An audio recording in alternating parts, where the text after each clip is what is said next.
Assalamualaikum warahmatullahi wabarakatuh. Selamat pagi.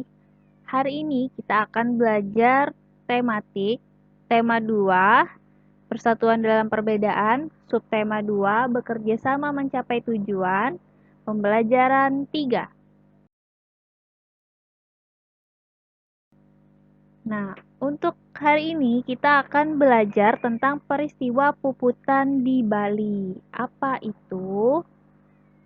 Peristiwa puputan di Bali merupakan salah satu dari usaha untuk mempertahankan kemerdekaan yang terjadi di Bali. Pada tanggal 2-3 Maret 1946, Belanda mendaratkan sekitar 2.000 tentara di Bali. Hal itu dilakukan karena Belanda ingin mendirikan negara boneka di wilayah Indonesia Timur. Jadi Belanda bermaksud untuk memecah wilayah Indonesia bagian timur menjadi sebuah negara boneka. Artinya negara yang bisa dikendalikan secara penuh oleh Belanda. Pada saat itu, Letnan Kolonel I Gusti Ngurah Rai dibujuk Belanda agar mau bekerja sama. Namun, kesetiaannya kepada bangsa Indonesia, beliau menolak ajakan tersebut. Pada tanggal 18 November 1946, I Gusti Ngurah Rai menyerang Belanda. Pasukan Belanda menyerah setelah Tabanan digempur oleh pasukan I Gusti Ngurah Rai. Tabanan ini adalah salah satu nama daerah yang ada di Bali ya. Pihak Belanda kemudian mengerahkan seluruh kekuatannya di Bali dan Lombok, lengkap dengan pesawat terbang untuk menghadapi I Gusti Ngurah Rai. Ngurah Rai menyerukan kepada pasukannya untuk melakukan pertempuran habis-habisan. Dalam bahasa Bali dinamakan puputan. Jadi dalam saat-saat terakhirnya pun beliau menyerukan puputan, puputan. Artinya dalam bahasa Bali itu adalah habis-habisan, habis-habisan. Kalau dalam bahasa Banjar kita punya semboyan khusus yaitu wajah sampai ke puting. Artinya berjuang hingga akhir. Nah, kalau di Bali ini bahasanya puputan. Karena kekuatan pasukan yang tidak sebanding, pasukan I Gusti Ngurah Rai dapat dikalahkan. Beliau gugur bersama sebagian besar pasukannya. Pertempuran I Gusti Ngurah Rai dan pasukannya melawan Belanda kemudian dikenal dengan nama Puputan Margarana. Puputan berasal dari seruan I Gusti Ngurah Rai, sedangkan Margarana merupakan nama desa di mana peristiwa ini terjadi. Ini adalah lukisan dari wajah I Gusti Ngurah Rai. Beliau menjadi kebanggaan bagi masyarakat Bali dan tentunya Indonesia juga.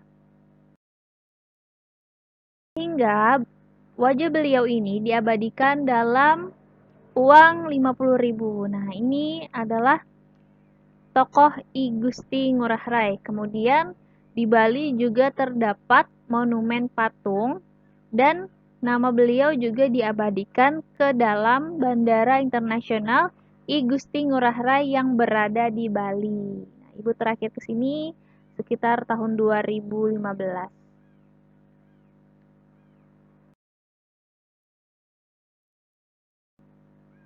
Manusia dapat melakukan perlawanan untuk mempertahankan daerahnya dari serangan penjajah, sedangkan hewan mempunyai kemampuan untuk menyesuaikan diri dengan lingkungannya agar terhindar dari serangan musuh. Bagaimana cara hewan untuk bisa mempertahankan diri dari serangan musuh? Yaitu dengan cara menyesuaikan diri dengan lingkungan. Nah, ayo kita baca berita dari surat kabar berikut dalam hati. Wah, ini disuruh membaca dalam hati. Nanti akan Ibu kirimkan foto teksnya di grup.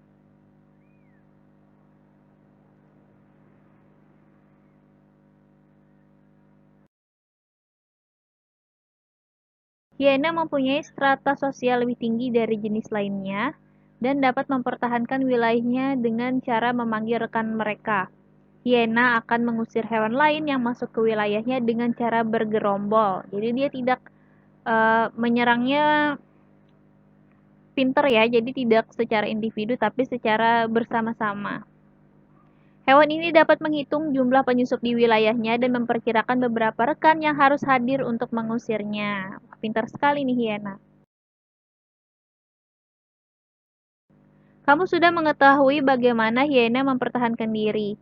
Sekarang kita akan mencari tahu bagaimana cara hewan lain beradaptasi.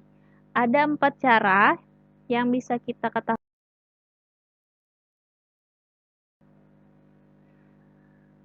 Yang pertama, kamuflase. Kamuflase ini adalah cara hewan menyesuaikan diri dengan eh, menyamakan dirinya sesuai dengan tempat ya.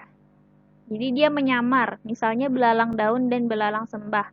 Belalang sering hinggap pada daun untuk menyesuaikan warna dan bentuk tubuhnya. Jadi dia menyamar dengan menyerupai benda-benda, terutama di sini daun ya, karena sesuai dengan warna tubuhnya. Kemudian yang kedua, mimikri. Nah, mimikri ini dia lebih canggih lagi. Jadi ini bisa dilakukan oleh bunglon, di mana dia menyesuaikan diri dengan mengubah warna kulitnya sesuai dengan tempatnya berada. Kalau di kamuflase itu dia menyesuaikan dengan warna tubuhnya, misalnya dia warna hijau, maka dia akan lebih aman untuk hinggap di daun yang berwarna hijau. Sedangkan kalau si bunglon ini, dia bisa mengubah warna kulitnya sehingga dia bisa menyesuaikan di mana warna tempat yang dia berada. Kalau dia lagi ada di daun berwarna merah, maka dia bisa mengubah warna kulitnya menjadi warna merah.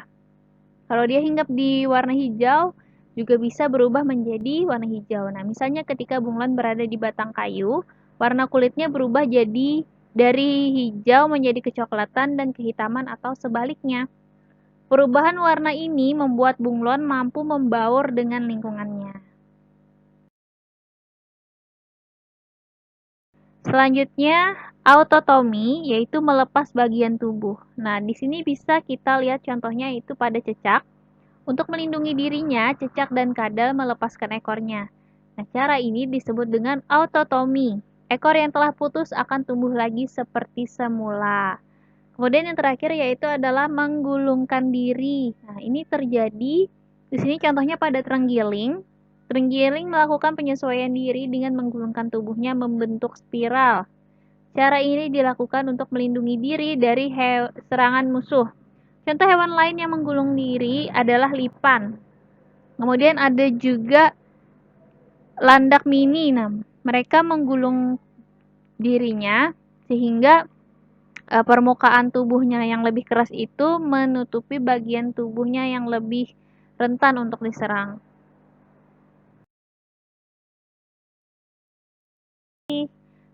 Terima kasih sudah menyimak video ini hingga akhir. Kalau ada pertanyaan silahkan sampaikan di grup ya. Ibu akhiri, wassalamualaikum warahmatullahi wabarakatuh.